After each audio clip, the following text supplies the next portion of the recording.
भार्गवपुर एक छोटा सा गांव जहां खुशियां सिर्फ मेहमान बन के आती थी। 22 साल हो गए, किसी मां ने अपने बच्चे को गोद में नहीं लिया।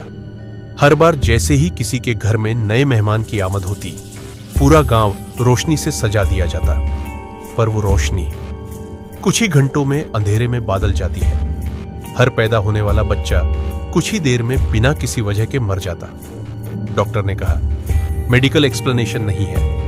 पंडित ने कहा अभिशाप है।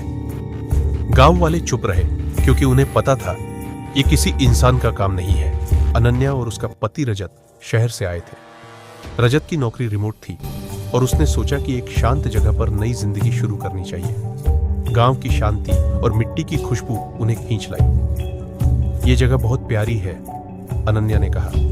पहली बार हमें पुराने कुआं को देखते हुए, पर गांव के लोग अजीब नजर से उन्हें देखते थे। कोई नजर नहीं मिलता, कोई ज्यादा बात नहीं करता था। बस एक बुधिया अम्मा जी रोज उनके घर के बाहर तुलसी में पानी डालती और कुछ मंत्र जपती। 2 हफ्ते बाद अनन्या ने एक सपना देखा। एक औरत सफेद साड़ी में, लंबी छोटी, आंखों में लहू की लाली, उससे पूछ रही थी तेरे घर में मेहमान आया है ना, उसका नाम क्या सोचा है। वह वक्त एक छोटी सी आवाज आई, मुझे मत भेजना, मुझे रहना है, इस बार मैं पूरा बनना चाहता हूं। अनन्या ने घबरा के आंख खोल दी। उसका हाथ पेट पर गया। हाँ, वो मां बन चुकी थी। प्रेगनेंसी टेस्ट पॉजिटिव आया था एक दिन पहले ही, पर यह सपना और वो आवाज क्या दोनों जुड़े थे। अम्मा जी ने एक रात अनन्या को रोकते हुए कहा, बेटा तुझे एक कहानी सुनानी है।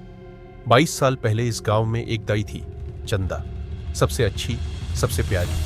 हर मां उसके हाथ से ही बच्चा पैदा करवाती थी। पर एक दिन किसी ने उस पर इल्जाम लगाया कि वो बच्चों को मार देती है। गांव वालों ने उसे जिंदा जला दिया। लेकिन असली राज ये था, वो दाई नहीं, एक चुड़ैल थी।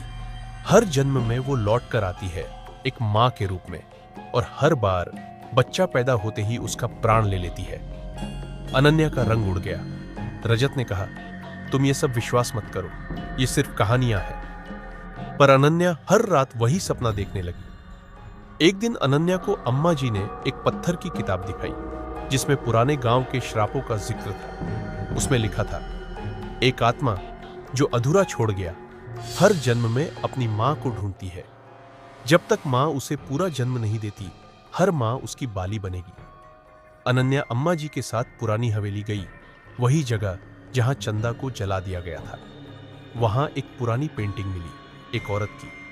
हमने पेंटिंग के नीचे लिखा था, मैं हर मां के रूप में वापस आई हूं, और जब तक मेरा बच्चा वापस नहीं मिलता, मैं किसी और को मां नहीं बनने दूंगी। बच्चा वापस? अनन्या ने पूछा। अम्मा जी ने कहा, चंदा एक मां थी, उसका बच्चा एक राज था। उसके मरने के बाद उसका बच्चा गायब हो गया। कहाँ जाता है? वो बच्चा अब भी जिंदा है, किसी और रूप में। अनन्या ने रिसर्च शुरू की। हर बच्चा जो मर गया उसके चेहरे मिलाए। एक ही बात सामने आई, सब एक जैसे दिखते थे, एक ही चेहरा, एक ही आंखें।